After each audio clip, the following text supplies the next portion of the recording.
지금이야 김종국이 운동을 시작하게 된 계기가 어릴 적부터 가지고 있었던 척추측만증 때문이고 또 20살 때 받은 징병검사에서 허리 디스크로 4급 판정을 받았었기에 그가 현역이 아닌 공익근무요원으로 갔다는 것에 대해 논리적으로 설명이 되었지만 당시엔 김종국? 힘쓰는 애. 근데 공익? 얘도 비겁하구만 하면서 비난을 했던 거죠. 이렇듯 자신을 향한 수많은 억측과 비난 속에서도 그는 묵묵히 법적 의무를 다하고서 무사히 돌아왔고 소집 해제 후 약 5개월 뒤에 정규 5집 앨범을 발매하며 가요계 복귀를 신고하게 됩니다. 그런데 중간에 4집은 어디 갔을까요?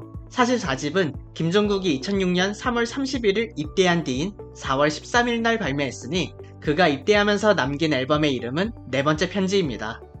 주고 싶은데 두 손이 초라해 내가 그대를 사랑합니다 세상 어떤 말도 그대 앞에 부족하지만 나의 눈물이 당연히 이 앨범으로는 활동도 못했지만 무려 골든디스크 본상과 멜론 뮤직 어워드 올해의 앨범상을 수상하는 성과를 올리며 김종국 앨범들 가운데 3집에 이어 두 번째로 가장 명반이라는 평이 많습니다. 다만 이렇게 멋지게 군대에서 보내는 편지의 느낌으로 앨범을 내놓았는데 실상은 현역이 아닌 공익이라고 하니까 아주 약간 김이 새긴 해서 No offense이지만 제 개인적으로 100대 0에서 과실 10은 어떨까 싶네요. 여튼 김종국은 2008년 소집 해제 후 정규 5집 앨범을 내놓게 되니 해당 앨범명은 Here I Am입니다. 영원히 다른 사람만 알아볼 수 있나요 어제보다 오늘도 많이 사랑합니다 그댈 만나려고 이렇게 행복하려고 많이도 과거 군복무 이후 성공적으로 복귀한 연예인이 꽤 적었다는 것을 고려해보면 그의 화제성과 성과는 상당히 고무적이었고 실제로 빅뱅, 원더걸스 등 최고의 아이돌들을 제치고 음악방송 1위도 차지하는 저력을 보여줬습니다. 그리고 이 시기부터 김종국을 나타내는 또 다른 수식어가 붙게 되니 바로 예능인 김종국입니다. 당시 큰 인기를 끌고 있었던 패밀리가 떴다에 고정 출연하며 유재석과 다시 손을 잡은 것을 시작으로 이후 너의 목소리가 보여, 위기탈출 넘버원 등의 프로그램에서는 MC를 맡으며 가요 프로그램이 아닌 예능 프로그램에서 더욱더 많이 보이게 됩니다. 그런데 이러니 저러니 해도 제일 앞권은 역시 런닝맨이죠. 런닝맨의 개국 멤버로 처음부터 같이 한 김종국은 예능계의 대표적인 유라인으로 2001년에 동거동락을 같이 9개월 했던 것을 시작으로 해서 날짜로 따졌을 때 유재석과 같이 한 기간이 하하랑 같이 투탑이라고 할 수 있겠습니다.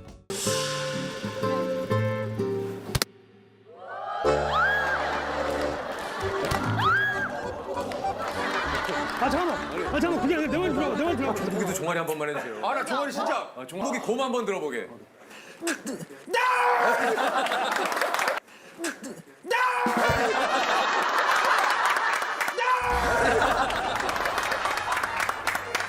야, 고통을 느끼래. 귀하다. 이거 귀해. 이런 활약을 바탕으로 그는 최고의 예능인으로 거듭나게 되었고 2020년에는 마침내 연예대상의 대상까지 차지하며 엔터테이너로도 최고의 자리에 오르게 되는 그입니다. 런닝맨 미운 우리 새끼의 김종국 씨입니다. 축하드립니다. 와우 제가 가수로 대상을 받아봤거든요. 근데 그때는 좀 그때 왜 그 상 받았던 걸 되게 이렇게 즐기지 못했을까에 대한 굉장히 좀